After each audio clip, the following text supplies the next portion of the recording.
One of the coolest things you can do in online marketing is a split test. If you have any kind of page that is getting any kind of traffic and conversions, you can make a copy of it. Then you take the copy and make one small change. This is also called A/B testing, since now you have a version A and a version B. Then you run this for a week or so and see which version gets higher conversions. If the new version gets higher conversions, you keep it. If it doesn't, you get rid of it. If you keep doing this every couple of weeks, even if you only get an increase every other time, so long as you are consistent, you will consistently increase your conversions. This is possible without knowing anything about marketing or psychology or anything. An interesting aspect of neurology plays out when people participate in thrill-seeker type sports like skydiving or whitewater rafting. From a physiology and neurological standpoint, the athlete goes through a kind of 1-2 punch. The first stage is the fear stage, which evokes the fight or flight response. Then when they push through the fear stage, the automatic response is a massive adrenaline rush. The first stage is when our sensory system notices the danger, and the second stage is the massive adrenaline rush. Since they are accustomed to the adrenaline rush and they know it's just on the other side of their natural fear response, this is why they do these things. Skydivers, extreme mountain bikers, skiers, and snowboarders all depend on this adrenaline response to have their fun. An interesting thing happened, or was happening, back before they invented flat screen TVs. TV manufacturers noticed that all else equal, customers would prefer to buy a heavier TV than a slightly lighter one. So they did what any profit-oriented manufacturer would do. They started purposely making TVs with slightly heavier components, knowing it would help to move more TVs. It's common to go through a self-development seminar, especially an expensive one with a famous guru, to have some kind of breakthrough. It's believed or hoped that you'll go to the seminar, finally break through your fears, and be able to achieve much more in life. The way it happens is you get up on stage and do something terrifying in front of others and are met with powerful applause, which represents massive amounts of positive social validation. This supports the idea that some powerful breakthrough has occurred. Then you can get back to your life, be free from the fears that previously held you back, and start making more money and having all kinds of sex.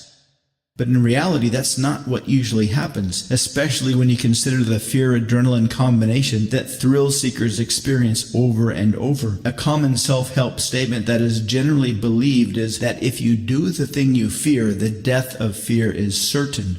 But that can't be true. If that were true, then nobody would ever go skydiving more than once. Nobody would ever go rock climbing or mountain biking more than once. The reason these athletes like doing those things over and over is because they get that same adrenaline response over and over. But the adrenaline rush only comes because the fear keeps happening over and over. What does that mean about these breakthrough experiences? What if it's not anything different than skydiving? What if going to a $5,000 seminar, getting up on stage and breaking a board over your head is just a one-time adrenaline rush like skydiving or mountain biking? Something like walking across hot coals is certainly an adrenaline-worthy experience, but how does that help you walk across a bar to talk to an attractive person? Walking across hot coals is something that seems dangerous but really isn't, so long as you keep moving. And when you consider that seminar attendees are only capable of walking across hot coals, something that seems dangerous but really isn't, when they are surrounded by cheering people, how are they going to walk across a crowded room to talk to an attractive person when there are no cheering people? Some people spend tens of thousands of dollars following their favorite guru around, which is perfectly fine. If they are getting their money's worth, that's between the buyer and the seller. When you think about buying a TV set only because it's heavy, it's kind of funny. It only seems heavy when you are thinking about paying for it. Once it's in your house, you won't likely ever move it again. From a purely rational perspective, buying a TV would have more to do with sound and picture quality rather than weight, but